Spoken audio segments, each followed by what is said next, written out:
Alors, l'initiative Voters Without Borders a pour but d'étendre le droit de vote des citoyens européens aux élections. Alors, le droit de vote des citoyens européens qui ne vivent pas dans leur pays d'origine, dans leur nouveau pays de résidence. L'initiative, depuis le traité de Maastricht et jusqu'à maintenant, les citoyens européens ont le droit de vote aux élections municipales et aux élections européennes dans n'importe quel État membre et dans lequel ils résident. La proposition que nous faisons avec notre initiative est que ce droit évolue et que ces mêmes citoyens puissent voter aux élections régionales, nationales et au référendum.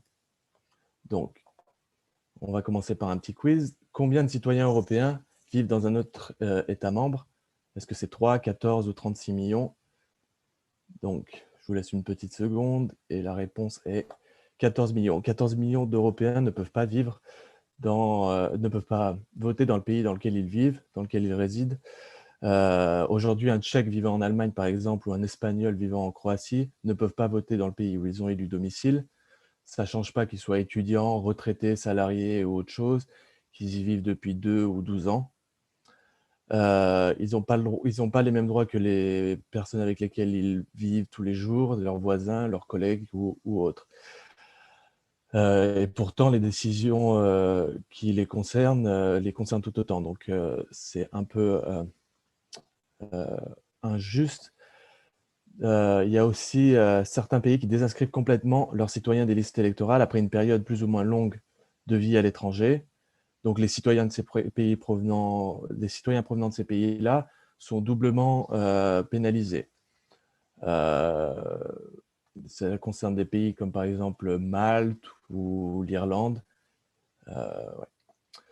Donc les citoyens qui vivent qui résident à l'étranger, qui résident dans un autre pays européen, ils profitent de l'Union européenne, sauf que pour vivre ailleurs, sauf qu'ils payent les mêmes taxes que les autres, ils cotisent pour les mêmes prestations sociales, ils utilisent les mêmes services, mais ils n'ont pas le droit de donner leur avis sur la direction que doit prendre la société dans laquelle ils vivent. C'est pourquoi nous souhaitons que les citoyens européens mobiles puissent choisir de voter soit dans leur nouveau pays, soit dans leur pays d'origine, mais qu'ils aient au moins le choix de le faire pour plus de démocratie. Au-delà de l'impossibilité de voter dans toutes les élections qui les concernent, pour le moment, le peu d'élections dans lesquelles ils peuvent voter, il y a de nombreuses barrières qui leur sont mises et qui empêchent leur participation électorale. Donc, il y a le manque d'information. Les administrations ne font pas le nécessaire pour contacter et informer les citoyens communautaires qui dépendent d'eux. On a pu voir avec M. Tranois un peu plus tôt, qui nous a présenté le cas en Belgique, que des fois, il y en a qui faisaient leur boulot pour donner les informations aux citoyens, mais il y en a qui ne le font pas. Je remercie d'ailleurs M. Tranois pour sa présentation. Ensuite, il y a les obstacles administratifs qui sont parfois tels que ça devient un parcours du combattant pour simplement s'inscrire sur les listes électorales. Ça prend des mois, il faut aller dans telle administration, et ça décourage beaucoup de citoyens qui veulent simplement utiliser leur droit de vote tout simplement. Et enfin, il y a les obstacles politiques, comme décrivait M. Tranois, que certains ne voient pas d'un bon œil que certains votent à l'étranger, que des étrangers votent dans leur pays, et donc ils créent volontairement des barrières au vote. Toutes ces barrières découragent vite la participation électorale, et du coup, seulement une fraction des citoyens européens vivant dans un autre pays utilisent leurs droits. C'est pourquoi notre initiative voudrait inclure dans ce processus-là la simplification des procédures d'enregistrement des citoyens européens résidents, l'obligation d'informer ces citoyens de leurs droits dans la langue de leur choix, une plus grande supervision du respect du droit de vote de la part des institutions européennes et le partage d'expériences entre les États membres pour permettre à un plus grand nombre de pouvoir participer. On a pu voir avec M. Tranois que, par exemple, il y avait des partages d'expériences, il y avait des partages de nombres, mais ça reste encore embryonnaire et ça ne se passe pas partout de la même façon, donc il y a beaucoup d'inégalités. Donc, tout ce que je vous ai décrit ici, c'est inclus dans l'initiative citoyenne européenne. Quand vous signez notre initiative, vous demandez à la Commission européenne de traiter de ce problème et de présenter au Parlement européen et au Conseil une réforme de la citoyenneté européenne.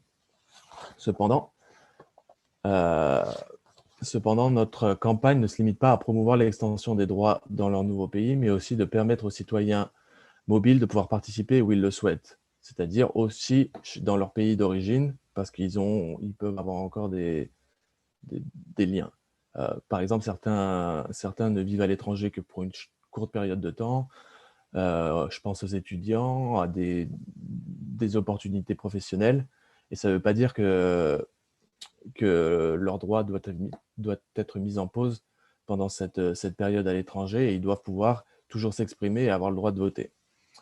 La crise sanitaire a mis en évidence les difficultés que ces citoyens auxquelles font face. Par exemple, durant les élections portugaises, il y avait des citoyens qui, pour pouvoir voter, devaient se rendre à Vienne, alors qu'ils habitaient en Pologne ou en Lituanie. Donc, il aurait fallu qu'ils voyagent à travers plusieurs pays pour pouvoir voter, alors qu'il y a une crise sanitaire, une pandémie. Donc, c'est absolument absurde. Pour les élections catalanes qui se sont passées il n'y a pas si longtemps, le processus pour voter par courrier était un cauchemar et ça prenait des mois à envoyer des courriers, que ça décourage beaucoup de monde de participer. Donc, nous militons également pour la facilitation du vote depuis l'étranger avec la mise en place du vote par courrier ou du vote électronique. Et du coup, avec ces initiatives, enfin avec ces implémentations-là, on pourrait voir une plus grande participation et l'opportunité pour ces citoyens de pouvoir faire entendre leur voix. Donc maintenant, je vais passer un peu à la campagne de Borders Without Borders en général. Donc, en ce qui concerne notre organisation, nous agissons au sein de la fondation ESCIT, qui a pour but de défendre les droits politiques des citoyens européens.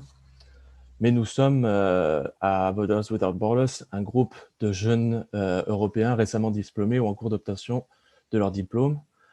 Nous sommes une génération qui a eu la chance d'expérimenter les possibilités que l'Union européenne offre, de vivre à l'étranger, de rencontrer du monde, de discuter de politique ou d'autres choses, de donner notre avis.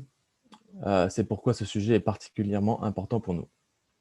Donc nous, on est très loin des lobbies traditionnels européens. On apprend beaucoup tous les jours en pratiquant cet outil. Et c'est une chance pour nous aussi d'explorer tous ces outils qui sont mis à notre disposition. Monsieur Boucher a mis la liste juste avant, et donc nous, on essaye un peu d'utiliser ces outils pour nous faire entendre. Donc, nous, on utilise l'initiative citoyenne européenne, qui est un mécanisme plutôt méconnu du grand public. Si j'en parle un peu aux personnes autour de moi, il n'y a pas grand monde qui connaît. Donc, ça nous aussi permet d'informer les gens sur les possibilités qu'ils ont pour participer à la vie démocratique. Et aussi de les tester nous-mêmes et de voir si ça fonctionne ou si ça ne fonctionne pas.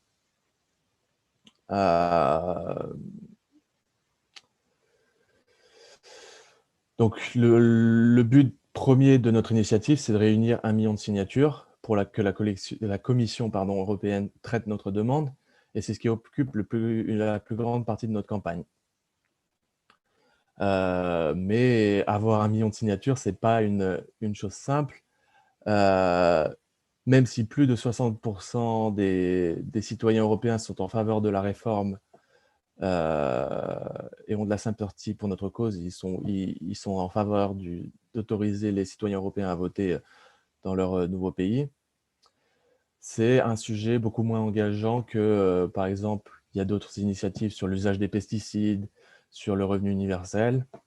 Les gens ont plus de chances de partager, de dire et de d'en parler, de dire, par exemple, de le partager sur les réseaux sociaux. Euh, ils sont aussi plus, ils sont plus enclins à aller faire l'effort de signer parce que d'être d'accord avec nous, c'est quelque chose, mais aussi de prendre les 5 minutes pour aller tout inscrire aussi, ça produit un effort que pas tout le monde veut faire, même si c'est que 5 minutes. Et donc, pour nous, c'est un peu plus compliqué de récolter des signatures. Et c'est un peu plus compliqué d'obtenir de la visibilité. Et donc, c'est aussi important pour nous de participer à des événements comme aujourd'hui. Donc, la récolte de signatures, c'est la partie la plus importante de notre campagne, mais ce n'est pas la seule. On essaie aussi de promouvoir notre initiative auprès des acteurs européens, notamment des députés européens ou d'autres acteurs qui pourront nous soutenir au moment venu dans la réforme du droit de vote. Donc, on a plus de succès de ce côté-ci. Plusieurs personnalités se sont déjà prononcées en faveur de notre initiative et nous soutiennent. Et ça nous aide aussi à avancer et à créer un débat sur ces sujets-là. Et donc, un autre point important pour nous, c'est de créer une coalition d'organisations, de politiques, de citoyens qui partagent les mêmes valeurs et objectifs que nous. Nous, on essaye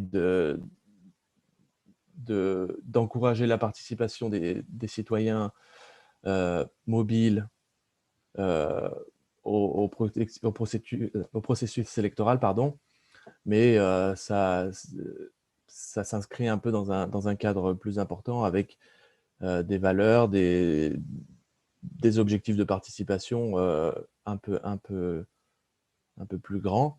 Et donc, on essaie de construire une coalition d'organisations là-dessus. Et dans le but aussi de la conférence sur l'avenir de l'Europe qui s'ouvrira bientôt, comme l'a dit M. Boucher, qui donnera l'occasion de débattre de la citoyenneté européenne et des futures réformes démocratiques de l'Union. Et donc, notre initiative s'inscrit dans ce cadre de réflexion. Donc, avec une coalition forte et des soutiens, on pourra peser dans le débat le moment venu. Et on aura peut-être l'occasion que des réformes progressistes et inclusives soient adoptées au niveau de l'Union européenne et encouragent la participation. Hop. Et pour ceux qui souhaitent signer notre initiative, je vous laisse scanner notre QR code et qui vous donnera le lien vers la signature parce que la signature est aussi importante et c'est pour ça que je suis là aujourd'hui.